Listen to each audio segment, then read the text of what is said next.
சகரியா தீர்க்கதரிசி சொல்லும் போது, சியோன் குமாரத்தியே மிகவும் களிகூறு, எருசலேம் குமாரத்தியே கெம்பீரி, இதோ உன் ராஜா உன்னிடத்தில் வருகிறார், அவர் நீதி உள்ளவர், உலக ராஜாக்கள் அநீதி உள்ளவர்கள், அவர் ரட்சிக்கிறவர்கள், உலக ராஜாக்கள் பட்சிக்கிறவர்கள், அவர் தாழ்மை உள்ளவர், இவர்களோ மேட்டிமை உள்ளவர்கள்.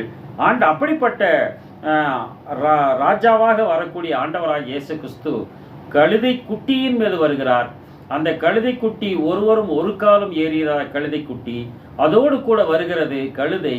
அந்த கழுதை பொதி சுமந்த ஒன்றாக இருக்கிறது. அது அடிமைத்தன நுகத்திற்குட்பட்டதாக காணப்படுகிறது.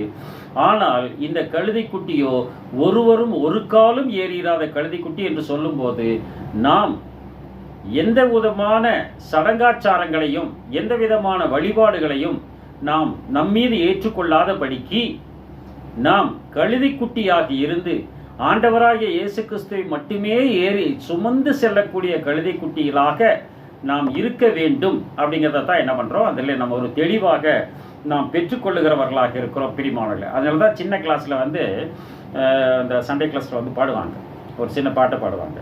இந்த குழந்தைங்களாம் ஒரு பாட்டு பாடுவாங்க, உங்களுக்கெல்லாம் தெரியும்னு நினைக்கிறேன். அந்த பாட்டு பாடலாமா?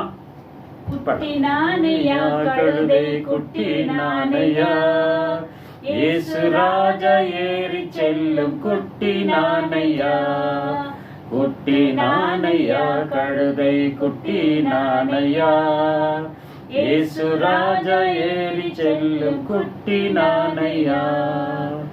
இயேசு ராஜா செல்கையில் ஓசன்னா ஓசன்னா என்ற தோனி கேட்குதே, துள்ளி துள்ளி ஓடி வருவேன் நான், எந்த உள்ளம் பொங்கி வழிவதால், துள்ளி துள்ளி ஓடி வருவேன் நான், எந்த உள்ளம் பொங்கி வழிவதால்.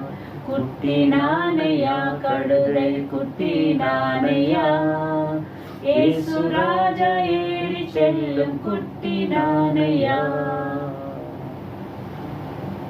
கடவுளை நாம் மகிமைப்படுவதாக.